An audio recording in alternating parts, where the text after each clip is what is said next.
జై శ్రీమన్నారాయణ.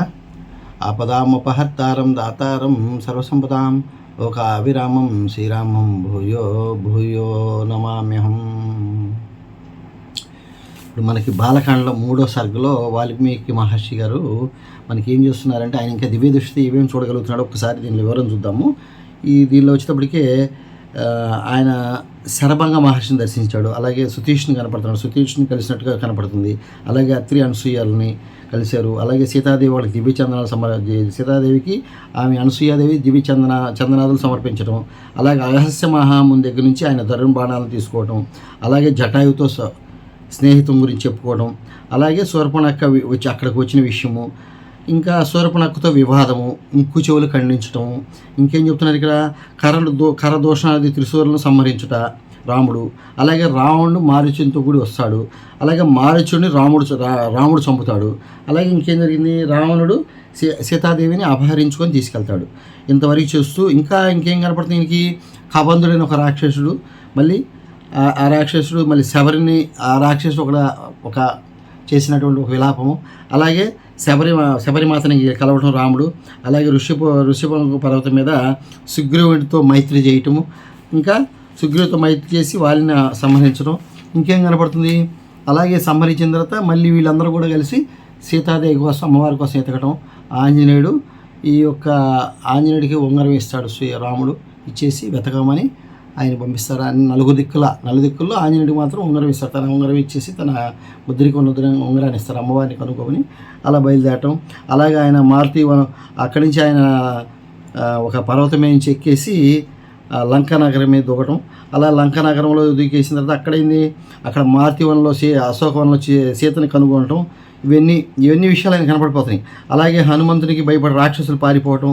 ఇలా మొత్తం కూలంకుషంగా అంతా కూడా అయోధ్య తీరు ఇలా అన్నీ కనపడి చివరికి ఎలా అయితే చేరిన తర్వాత అక్కడ ఆంజనేయుడు అమ్మవారిని ఓదార్చడం, ఇది లంకలో ఉన్నటువంటి అమ్మవారిని ఓదార్చి ఆమె ఇచ్చిన చూడమని తీసుకోవటం, అలాగే తిరిగి సముద్రంలో శ్రీరాముడు సైన్యంతో సముద్ర తీరాన్ని చేయటం, సముద్రం మీద నలుడు ఈ యొక్క సముద్రంపై సేతువు కడతాం.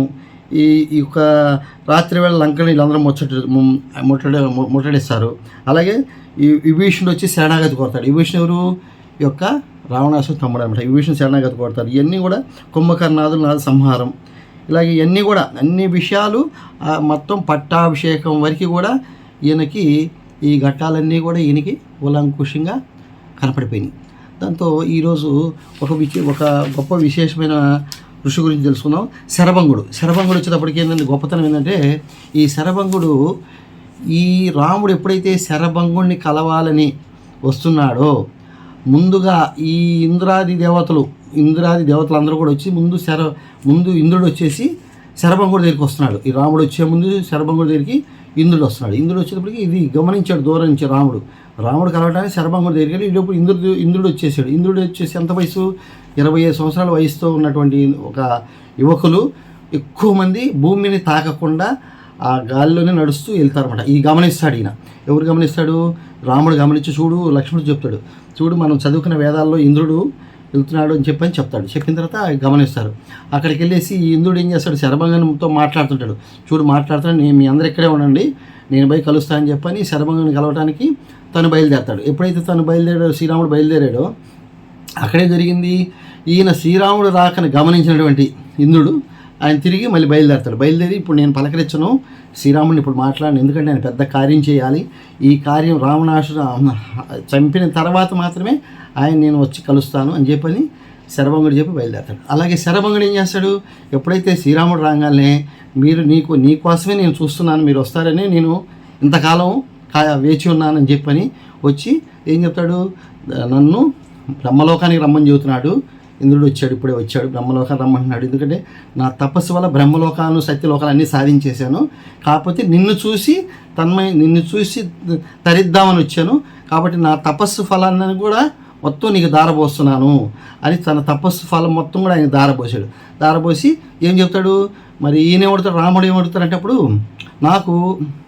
నేను ఉండేదానికి ఆశ్రమాన్ని చూపించిన దండకార్యం అంటే మీరు వెళ్ళి సుతీష్ని కలవండి, సుతీష్ని మీకు దారి చూపిస్తాడు ఎక్కడనేది అని చెప్తూ మళ్ళీ శరభంగుడు ఏం చేస్తాడంటే, వీళ్ళ కళ్ళ ముందే ఒక ఆవు నెయ్యిలో చితిపేర్చుకొని ఆయన శరీరాన్ని దహనం చేసుకొని ఎముకలతో సహా అంతా కూడా వాళ్ళ కళ్ళ ముందు ఆశ్చర్యంగా దహనం అయిపోయి ఎలా అయితే పాము కుబసం విడిచి బయటకు వస్తుందో అలాగా 15 ఏళ్ల వయసు యువకుడులాగా బయటకు వచ్చేసి బ్రహ్మస్థానానికి వెళ్ళిపోయాడు, బ్రహ్మలోకానికి వెళ్ళిపోయాడు. ఆ విధంగా వాళ్ళ కళ్ళ ముందు ఆశ్చర్యాన్ని గొలిపి ఆయన పైకి చేరాడు. అంటే స్వామిని చూడాలనే ఉద్దేశంతోనే ఆయన అప్పటి వరకు కూడా వేచి ఉన్నాడు అనమాట. ఈ విధంగా శరభంగుడి యొక్క గొప్పతనం అనేది మనకి రామాయణంలో వాల్మీకి మహర్షి గారు దర్శించారన్నమాట. జై శ్రీమన్నారాయణ. నెక్స్ట్ వీడియోతో మళ్ళీ కలుసుకుందాం.